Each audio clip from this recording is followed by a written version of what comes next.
Continuons la programmation de notre jeu Puissance 4. Dans les séquences vidéo précédentes, vous avez vu respectivement quelles sont les structures de données que nous vous proposons d'utiliser pour représenter ce jeu, représenter les couleurs des joueurs, et deux fonctionnalités de base que sont l'initialisation de la grille et son affichage. Intéressons-nous maintenant au fait même de jouer. De quoi avons-nous besoin ? Pour ça, il faut pouvoir demander au joueur l'endroit où il veut jouer. Il faut pouvoir valider son coup, valider aussi bien du point de vue de la réponse que du point de vue donc des structures de données, c'est-à-dire si le coup est correct, rendre les structures valides, mettre le pion effectivement dans la grille. Puis ensuite, il faut tour à tour donc demander à l'autre joueur de jouer un coup, puis revenir, donc alterner entre les deux joueurs. Et puis enfin, décider donc si la partie se termine, soit si un des deux joueurs a gagné ou si la grille est pleine. Dans cette séquence vidéo-ci, nous allons nous intéresser au second point, c'est-à-dire donc recevoir une colonne d'un joueur et vérifier si elle est correcte, et puis donc mettre à jour le jeu en fonction du coup joué.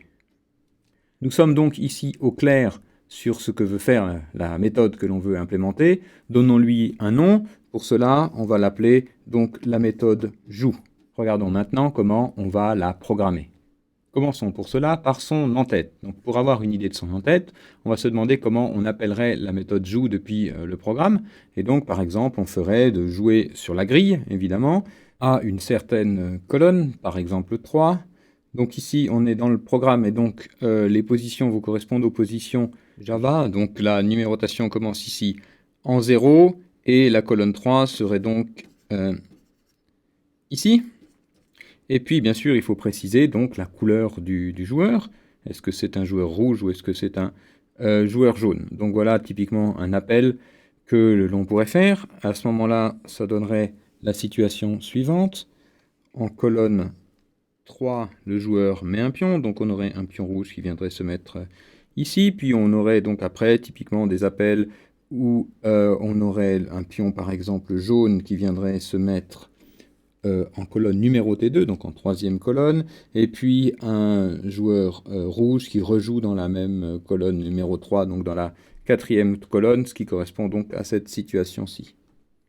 Voilà, donc on est maintenant à peu près assez au clair pour pouvoir écrire donc l'entête de notre méthode joue. Donc joue va prendre comme premier paramètre la grille, donc on avait dit que c'était un tableau à 2 dimensions d'entier, puis ensuite on va prendre une position qui indiquera la colonne, donc ici de nouveau aussi un entier, et enfin on avait décidé de coder les couleurs par des entiers, donc on va prendre ici comme troisième argument la couleur. Donc voilà donc pour l'entête de la méthode joue. Maintenant, en ce qui concerne sa valeur de retour, donc on va commencer ici par le mot-clé bien sûr statique, mais quel est son type de retour?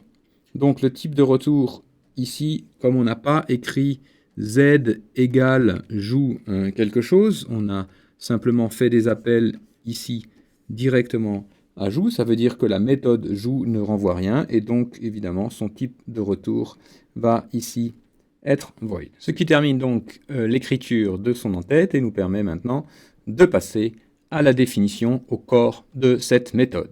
Donc pour cela, commençons par nous demander ce que l'on veut vraiment faire. Si par exemple on a un coup valide que le joueur joue en colonne 3, et imaginons donc le cas général où on avait par exemple déjà des pions dans la colonne 3, et le joueur donc va rejouer un pion ici dans la colonne 3. Donc qu'est-ce qu'il faut qu'on fasse? Pour ça, le pion va arriver sur ici la première case vide dans la même colonne. Alors première depuis où? Première depuis le bas. Donc l'algorithme va devoir rechercher depuis le bas la première position vide. Les lignes sont numérotées donc depuis ici 0 jusqu'à la taille de la grille -1. Je vous rappelle qu'un tableau est numéroté depuis 0 jusqu'à la taille -1. Et donc ce qu'on va faire, c'est qu'on va commencer par faire une variable ici qu'on va appeler de façon très originale ligne, qui va partir donc de la taille de la grille -1, et puis comme ça, remonter de 1 en 1 jusqu'à trouver une place vide. Reste maintenant plus qu'à l'écrire.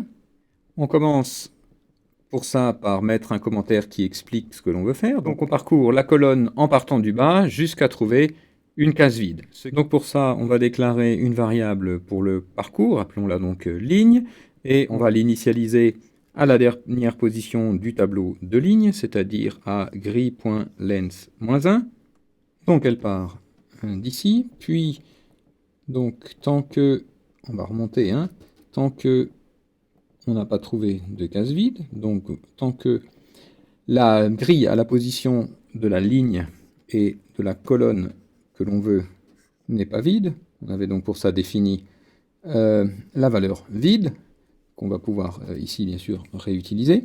Donc tant que cette colonne n'est pas vide, on va remonter de 1 en 1, donc ce qui s'écrit moins ligne. Voilà, et donc à ce stade, on a trouvé une case vide, ce qui nous permet donc de la remplir avec la couleur que l'on a reçue. Donc pour ça, comme d'habitude, on écrit d'abord le commentaire, puis on l'écrit simplement donc en Java, grille de ligne colonne égale la couleur que l'on a reçue. Ce qui termine notre première version donc de la méthode joue. Et en bon programmeur, maintenant, nous allons donc la tester. Pour ça, on écrit donc une méthode main pour pouvoir tester ses fonctionnalités. Donc, typiquement, on va ici écrire donc, dans une méthode main la déclaration d'une grille. On va déclarer une grille ici qui fait donc 6 par 7.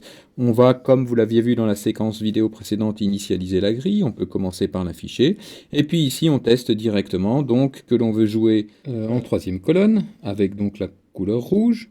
Et puis on affiche la grille, donc ce qui devrait nous donner un affichage correspondant au fait d'avoir un pion rouge ici, puisque je vous rappelle que l'indice que l'on reçoit ici correspond à la numérotation Java, donc qui commence à 0. Et donc l'affichage serait le suivant. Puis ensuite, on continue à tester en jouant un pion jaune dans la colonne numéro 2, c'est-à-dire dans la troisième colonne. Puis on continue à tester en remettant un pion rouge et en affichant la grille, en remettant un pion rouge dans la quatrième colonne, la colonne d'indice 3, ce qui va donc nous donner, de nous afficher quelque chose qui correspondrait donc à la grille ici. Maintenant, que se passe-t-il si on continue à jouer comme ceci dans la colonne 3 et si on en rajoute des pions, donc ici par exemple des pions rouges chaque fois, dans la colonne 3. Que va faire notre méthode joue dans ce cas-là? Que se passe-t-il donc lorsqu'on joue un pion dans une colonne qui est déjà toute remplie? Donc ce qui va se passer, c'est qu'on initialise comme d'habitude notre variable ligne à la dernière ligne du tableau, puis donc tant que la ligne à la colonne correspondante n'est pas vide, donc en l'occurrence ici, jusqu'à ce que la ligne atteigne la position 0, cette condition va être vraie, on va toujours faire donc moins ligne, on va remonter comme ça jusqu'à la position 0. Quand ligne vaut 0, alors qu'est-ce qui se passe? À ce moment-là, on va avoir cette condition qui est toujours vraie, la position 0 n'est pas vide, et donc on recommence à faire un moins ligne, ce qui fait qu'on va comme ça s'enfuir au-delà de notre tableau, au-delà de notre jeu. En tout cas, c'est une erreur de conception, puisqu'on a ici une boucle qui nous fait sortir du tableau. Donc il va falloir corriger ceci et arrêter donc cette boucle while dès que l'on dépasse ici la fin du tableau, c'est-à-dire dès qu'on atteint l'indice 0. Il ne reste plus qu'à l'écrire. Donc pour cela, on va déclarer une variable booléenne qui va tester si l'on a rempli complètement une colonne. Donc on va l'appeler par exemple pleine, typiquement. Au départ, a priori, la colonne n'est pas, on ne sait pas son statut, donc a priori la colonne n'est pas supposée être pleine, donc on va déclarer cette variable à false.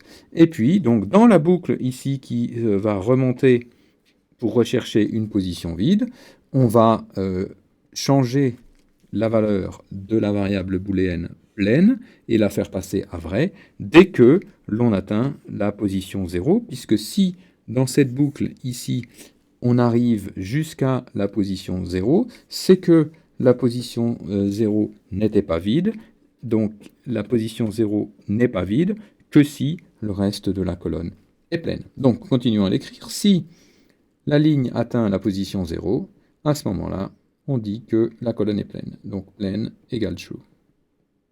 Dans ce cas-là, en plus, il ne faut pas décrémenter, il ne faut pas soustraire 1 à la ligne, et donc on protège notre instruction moins ligne, ici, par le fait que la ligne n'est pas nulle, donc on met ici une partie else qui protège cette décrémentation, ce moins ligne, de la condition, enfin du fait que la ligne soit nulle.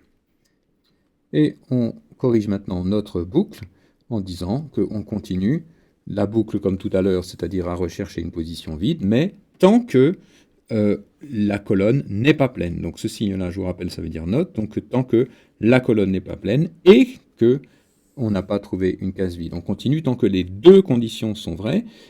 Si elle n'est pas pleine et si on n'a pas trouvé une position vide, on remonte. Si jamais l'une des deux conditions, soit qu'elle est pleine, soit qu'on a trouvé une case vide, était vraie, à ce moment-là, la boucle s'arrêterait. On peut terminer en ajoutant ici une paire de parenthèses pour rendre notre code plus lisible. Enfin, puisqu'on ne l'a pas fait au début, ce qu'on aurait dû faire, on commente ce que l'on vient de faire. Donc l'idée, c'est qu'on parcourt la colonne en partant du bas jusqu'à trouver une case vide, ou jusqu'en haut. Enfin, il faut ne pas oublier de corriger ici la fin, qui n'est pas toujours valide, puisqu'on ne peut plus maintenant à chaque fois garantir que l'on peut jouer le pion, puisque si la colonne est pleine, on ne joue pas le pion. Donc on protège bien sûr le fait de jouer ici par la condition si la colonne n'est pas pleine, donc if not plain, à ce moment-là on peut jouer. Et puis on peut en même temps donner une indication. Donc notre fonction joue maintenant, on va pouvoir donner une indication à l'extérieur, et donc par exemple renvoyer true pour dire oui, j'ai bien pu jouer, la fonction joue a pu faire ce que l'on veut, et puis donc sinon, par exemple, retourner false pour dire non, la colonne était pleine, le coup n'était pas valide, et donc je n'ai pas pu passer mon pion à la bonne position. Enfin, comme d'habitude, on commente notre code pour expliquer, soit à nous plus tard qui allons le reprendre, soit à d'autres personnes qui le liraient, ce que fait effectivement notre code. Donc ici, si on n'est pas arrivé jusqu'en haut, if not plain, si on n'est pas arrivé jusqu'en haut de la colonne, à ce moment-là, on peut jouer. N'oublions pas enfin de corriger notre type de retour, puisque nous avons maintenant décidé de renvoyer un booléen qui nous indique si le coup était valide ou non. Donc on change bien sûr ici le type de retour de void à un booléen. Voilà, nous pensons donc maintenant avoir corrigé notre première version de la méthode joue en une version qui est robuste au fait que la colonne est pleine, et donc il faut maintenant tester, bien sûr, cette méthode, et pour ça, donc, on va réécrire une nouvelle fonction main, ici, où on va tester spécifiquement le fait de jouer tout le temps dans la même colonne. Donc, comme d'habitude, on déclare la grille, on l'initialise, on l'affiche, et puis ici, on va donc faire une boucle qui va jouer donc 10 fois, dans la même colonne, ici toujours dans la quatrième colonne, la colonne numéro 3. Donc on fait une boucle qui fait 10 itérations, qui joue dans la colonne 3. Remarquez que donc maintenant la fonction joue retournant un booléen qui indique si le coup était valide. On appelle maintenant joue en partie gauche d'une expression où on récupère donc la valeur, on écrit valide égale joue. Et puis donc pour voir ce qui se passe et pour tester notre programme, si le coup n'était pas valide, alors on va afficher un message qui nous dit qu'il n'était pas possible de jouer. Et dans tous les cas, on affiche la grille pour voir ce qui se passe. Donc, qu'est-ce que ça va nous donner? J'ai recopié donc ici le main en bas, et puis donc toute notre méthode joue.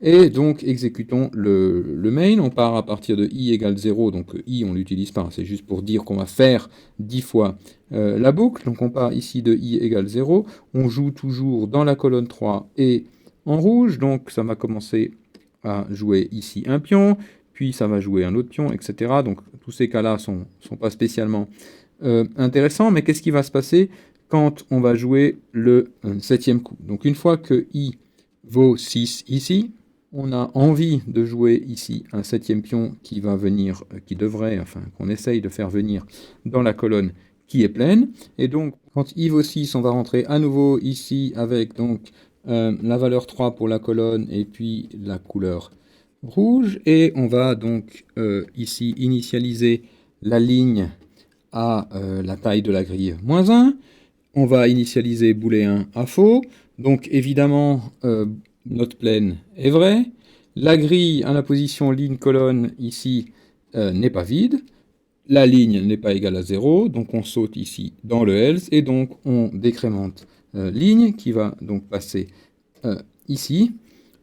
ici, on a toujours les deux conditions qui sont vérifiées. Donc, on a toujours notre plane qui est vrai et on a toujours une grille ici qui n'est pas vide. Et donc, etc. On va monter jusqu'à arriver à la position ligne égale 0.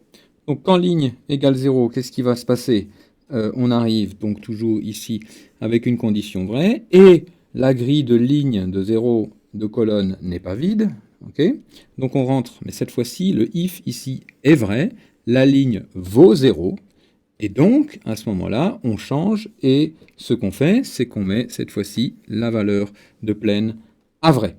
Donc, on est donc ici, on a donc terminé le bloc du if, et on revient une nouvelle fois dans notre boucle, mais cette fois-ci, la condition ici, not plane, est fausse, et donc le while s'arrête, et on termine, ici, on sort de la boucle. Donc ensuite, on continue. Ici, on arrive sur ce if. De nouveau, not plane ici n'est pas vrai. Donc cette condition ici est fausse. On saute dans le else et on retourne false. Ce qui fait que arrivé ici, quand i vaut 6, valide va valoir faux. Et donc, on va ici afficher le message d'erreur. Et donc, ce message d'erreur s'affichera pour i égale 6, 7, 8 et 9. On aura donc 4 fois un affichage du message de l'impossibilité de jouer. Voilà donc le test qui nous confirme qu'on ne peut pas remplir une colonne qui était déjà pleine. C'est exactement ce que nous voulions. Voilà, je propose de terminer ici cette séquence vidéo et d'aborder dans une séquence suivante des versions alternatives qu'on aurait pu choisir pour implémenter la méthode joue.